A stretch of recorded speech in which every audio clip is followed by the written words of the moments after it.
Hello, everyone. This is Dr. Richard Fleming, and today is Monday, November 2nd, 2020. Tomorrow, our eyes will be focused on the election returns as they come in, and it's unclear whether tomorrow we'll actually have the answers to the elections. For those of you in the United States, as I am, please participate in this election. Independent on what your voter preferences are, it is key that we participate in the election process. For those of you in the rest of the world, I'm sure you will be tuned in as much as we are, and you have some advantages because if the election results carry into our early mornings, I can guarantee you I won't be staying up to watch it, but you'll be in the process of watching daytime television.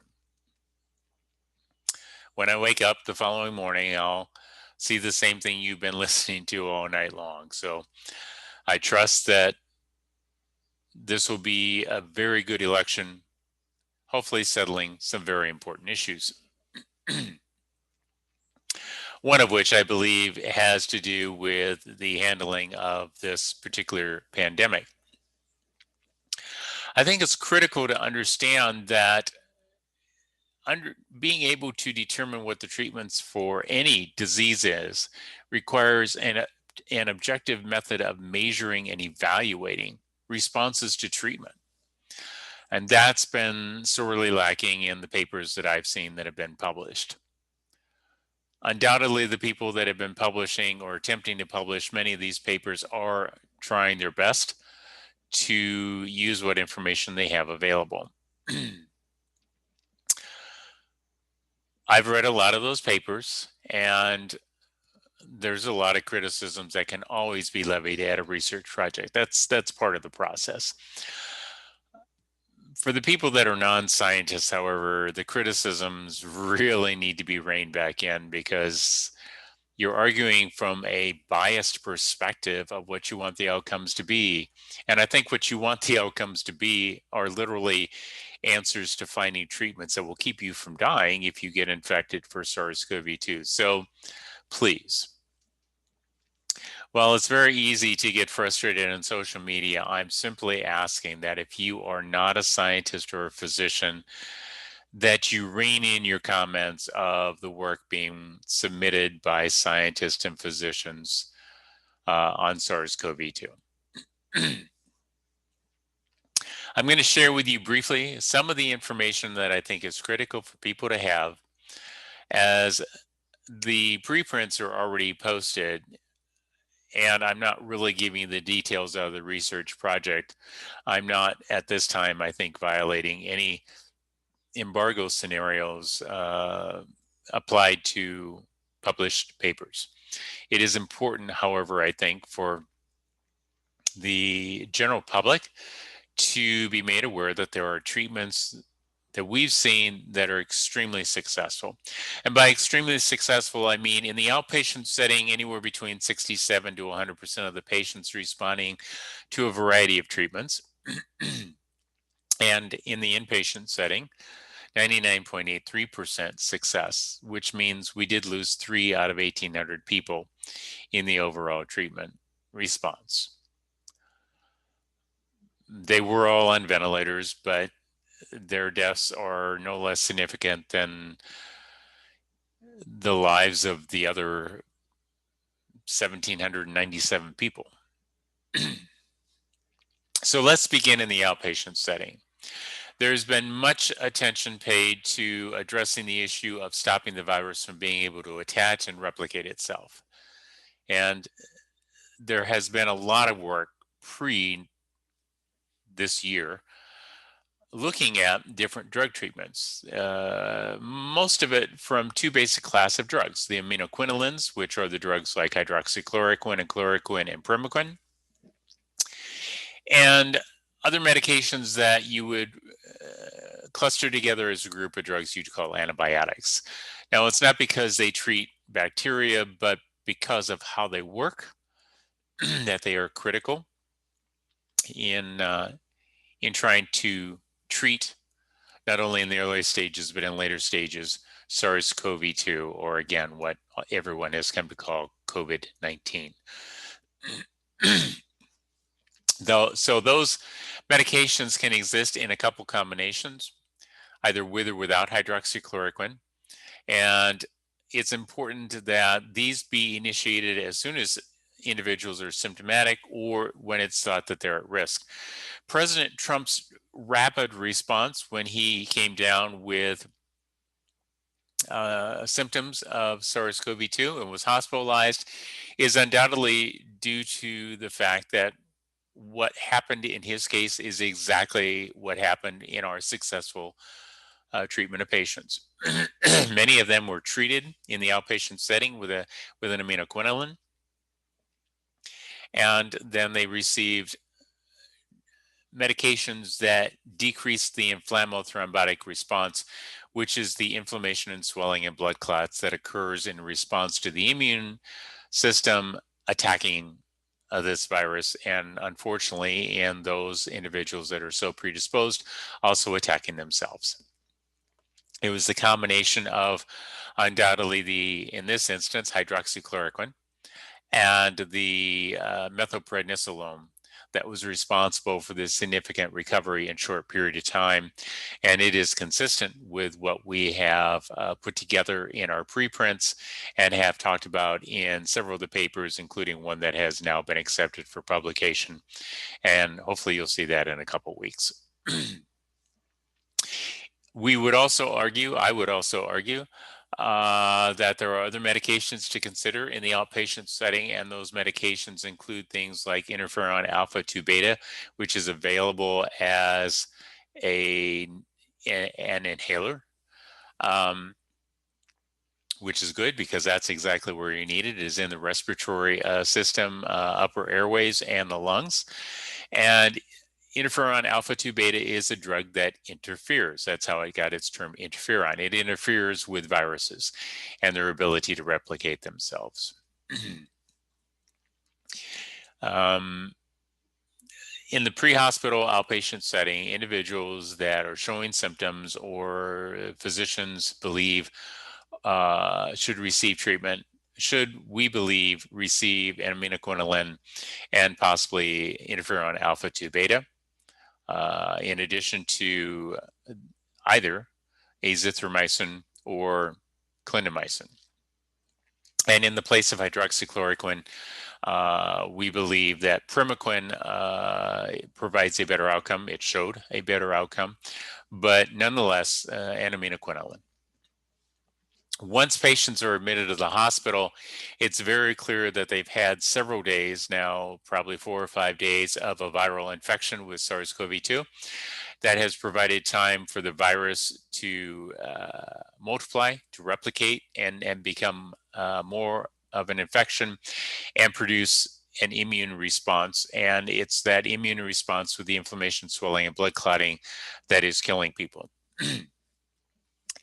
Standard of care or no care, except putting people on a ventilator, has demonstrated a dismal response to this, as we have seen by the hundreds of thousands and worldwide more than 1 million deaths.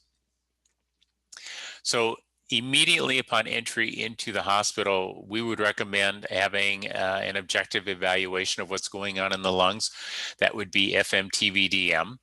I'm not going to make that available for free anymore. I've provided that now for the last 10 months, and I agreed to do that during the period of time that was required for us to figure out the treatment that would effectively stop SARS-CoV-2. We've done that, and I'm open to working with individuals who want to provide FMTVDM for patients, but it does require a license because it is a patented intellectual property. The recommendation would be for that to occur first so that physicians can know exactly how severe the problem is and can measure a treatment response. In the absence or even the presence of doing that, we would then recommend 1 of 3 immediate treatments be started. Those treatments either include the combination of tocilizumab and interferon alpha 2 beta, or the combination of interferon alpha 2 beta and tocilizumab and primaquine and clindamycin, or as a third option, methylprednisolone. I think it's critical to note that methylprednisolone, there are specific treatments for each one of these. You can't just throw any amount of these drugs that you want to at people and expect them to work. And in methylprednisolone's case, because it's a steroid, it does need to be decreased slowly over a period of time so that the body does not have problems due to the use of steroids. Your physician will understand that better. But you can't simply take large doses of steroids and suddenly stop them. Your adrenal glands and your body will not appreciate that, and you can have more problems than not. Those drugs should provide, as we've seen, a significant response within 72 hours. We believe that that means that most patients do not need to go on a ventilator. In fact, that would be the last option that a physician would want to go for. We would encourage the use of these bronchodilators to open the airways, and that can be given by nebulizers in the hospital, or they can be given by handheld inhalers in the outpatient setting to get the drugs down into the lungs to open the airways up and improve air coming in and carbon dioxide going out. It's also important that those medications focus just on the lungs and have no impact on increasing the heart rate, because you really don't need an increased heart rate for these individuals. There are some other things that need to be done, including calcium, potassium, magnesium, and zinc. All of those can be found on the National Clinical Trials website for exactly what we provided. And at the end of 72 hours, FMT-VDM can be used to actually measure treatment response. And that's how we were able to sort out which drugs were working, which ones were not, which ones in what combination were working, and how rapidly they were working. It's a critical tool. If you don't have a license for it, you're somewhat doing it blindly, although there were some blood tests that we used, ferritin and interleukin 6, which tracked and paralleled, but they were more slow to respond. And one of the critical things to treating SARS-CoV-2 is timeliness. The longer you wait to get on top of the problem, the more challenging it's going to be to actually bring the infection under control and the body's response to it. If after 72 hours, FMT-VDM shows improvement of the type that we consider successful, that treatment should be continued. If it shows a complete failure of the drug combination, those drugs should be stopped and replaced with others. And finally, if it shows some improvement, but not the dramatic increase improvement that we want to see, then we would recommend doing what we did in the study, which was to add additional medications focusing on the inflammothrombotic response. All of that can be put together loosely with the header, the first page that was attached to this video, that obviously people will be doing a screenshot of and trying to save.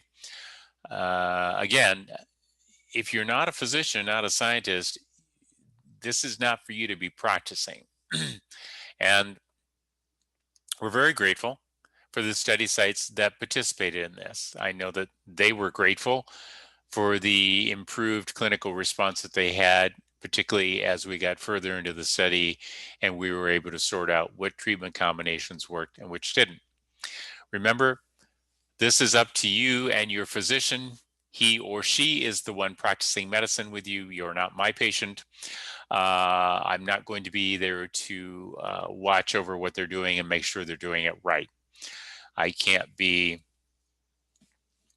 everybody's physician or scientist working with them to help. I can only provide guiding principles and the information that we obtained thanks to not only the providers and the places, the clinics and hospitals that participated, but the 1,800 patients who became a part of this. As you go on the national clinical trials, you will see that there were some later changes that were made to the study program. We simply did not have time to constantly go back onto a website and update what we were doing and the information that we were obtaining. Much of that information came to us as we were analyzing the data, and our focus was on the 1,800 patients, not on a website. If that bothers you, I wish you all the best in your study protocol. For the rest of you, this has been an interesting experience. As I think it is obvious to everybody, this is a viral infection that is spread through the airways. Independent of social distancing or masks or anything else, this virus, like other viruses, spreads around the planet.